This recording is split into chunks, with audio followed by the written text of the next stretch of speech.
So an example of thermochemistry is the use of chemical hand warmers. Has anybody ever used hot hands before? Always take them when I go deer hunting.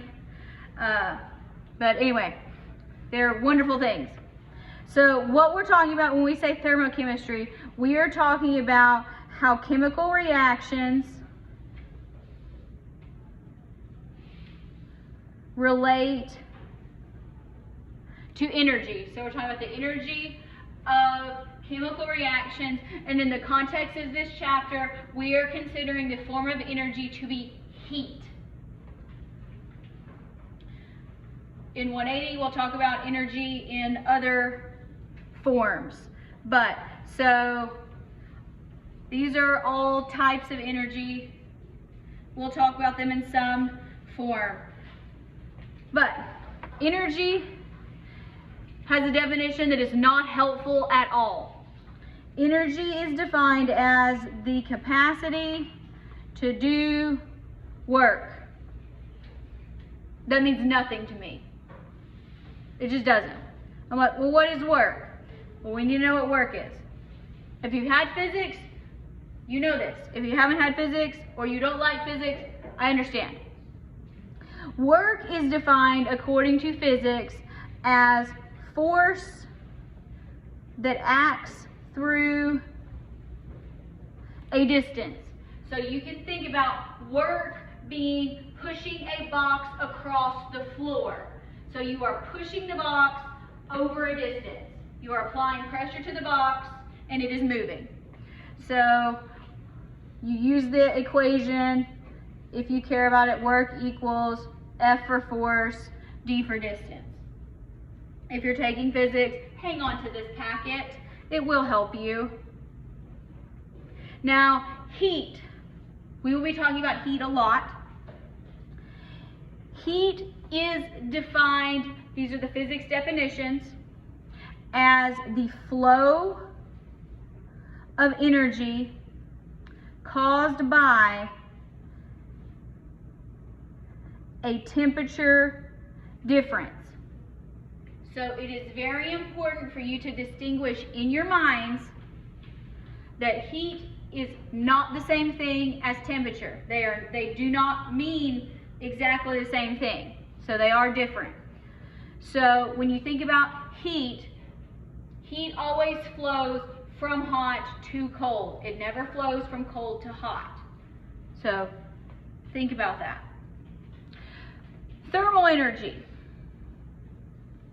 Thermal energy is related to heat. So it is actually a type of kinetic energy. What is kinetic energy? The energy of movement, motion. Yeah, so things are moving around. Good. So thermal energy is a type of kinetic energy, so motion. So it's associated with the movement or the motion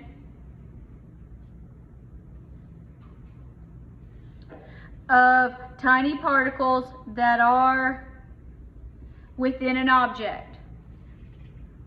We've already talked about this in the context of gases, because gases that are warm have higher pressure, they move around faster. Hot particles move a lot faster than cold particles. That doesn't always apply to people. But chemical energy, last definition for now, until I start talking about energy transfer. Chemical energy is another type of energy that has to do with the relative positions of electrons as well as nuclei in atoms or molecules. So we kind of think about this, bond energy is another term that you might have heard before. So chemical energy is not kinetic energy, it is a type of potential energy. So you can think of chemical energy in the context of nutrition. nutrition. So if you eat food, your body breaks down the food, it breaks the bonds apart, and you get energy from that. That is how you get energy to stay alive. You eat. This is also, if you don't like the nutrition example, this is also how batteries work. Because a battery only, you can just hold it and it's not actually distributing any energy. If it's connected to a circuit, it is distributing energy. So it has the potential to have energy, but it doesn't.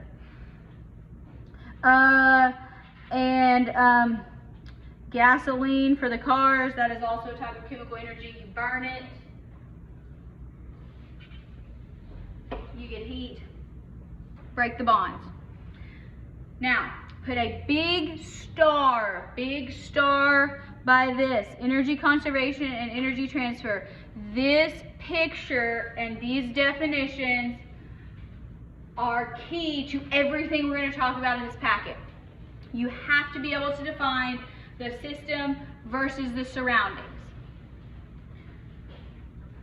And I did not decide which was which.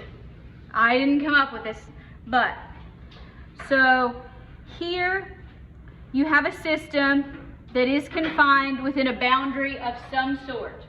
Sometimes it's a container, anyway, it doesn't matter. So the system is confined within a boundary, and so it's officially defined as any materials that are under investigation, and according to this diagram, inside the circle. So we'll put that in parentheses.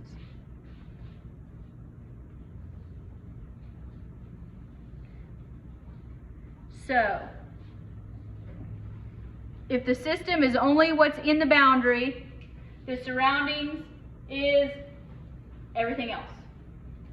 So, that would be more appropriately defined as everything, but instead of putting else, although you can say everything else, everything with which the system may exchange energy. So in the context of this diagram, it would be everything outside the circle.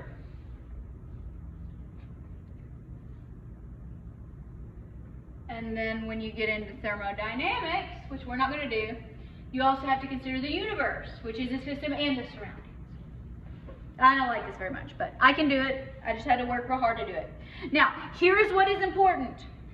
You have to be able to define what is the system and what is the surroundings, and you think, oh, that's really easy when you're looking at a blob with a line on it. It's not as easy as you think. The key part here, the surroundings always gain the exact amount of energy that the system loses. Put a big star by that. Don't turn the page yet. The converse is also true. Surroundings always lose the exact amount of energy that the system gains.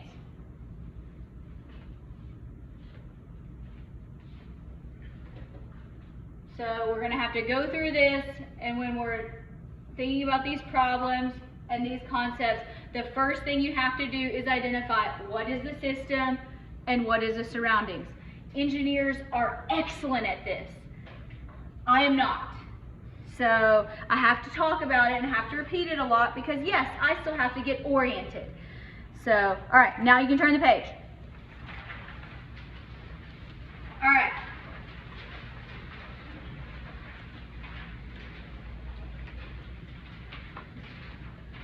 Four units that are used to measure energy.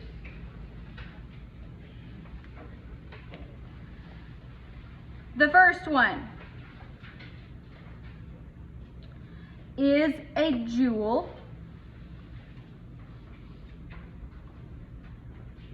So that would be abbreviated as a J. A joule is a derived unit. You will not need this in this class, but a joule is also a kilogram meter squared per second squared. If you're taking physics, you will need to know that. All right, now here's where things are different. This is a calorie with a little c.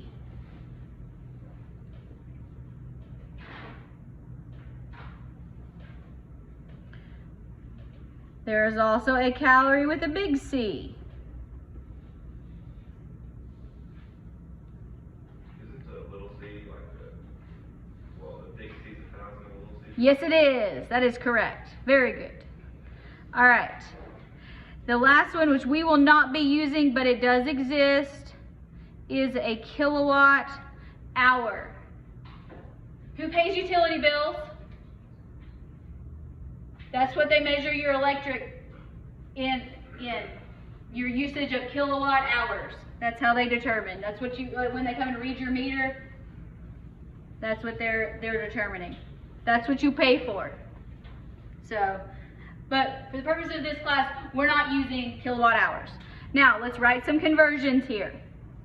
We know that one lowercase calorie is the same as 4.184 joules.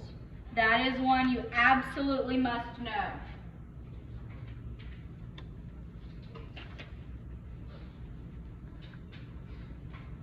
Now, another one is the big C calorie, also known as, I try to refer to it as a kcal, also meaning kilocalorie, but I call them kcals because I just do. That equals 1,000 of the little c calories.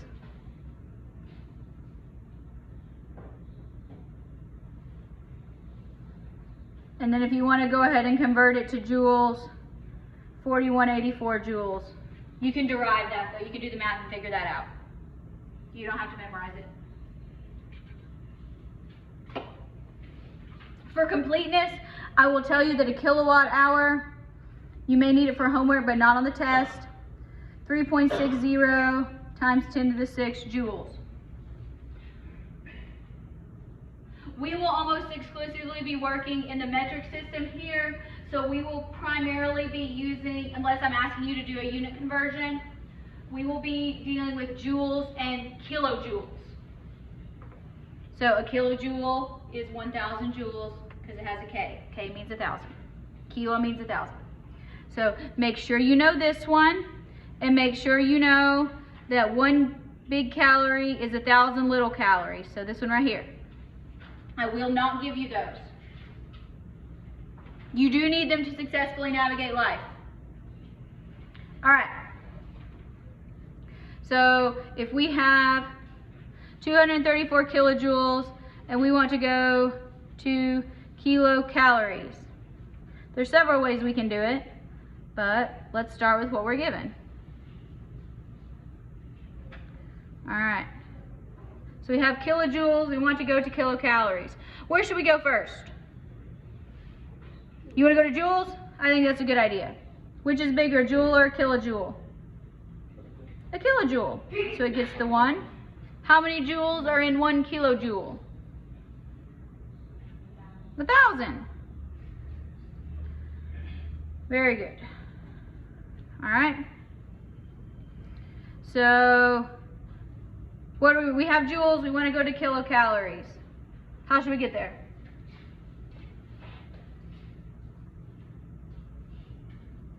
Which conversion should we use? There's 2 choices. 1 kilocalorie equals 4,000. Yeah, that's the shortcut, yeah. So you can say 4184 joules is 1 kilocalorie. Or if you can't remember that, you can just go from joules to calories and then calories to kilocalories. if you don't happen to remember that, and that's okay. Alright, so that's not what I want. 234 times 1,000 divided by 4184. I got 55.93 kilocalories.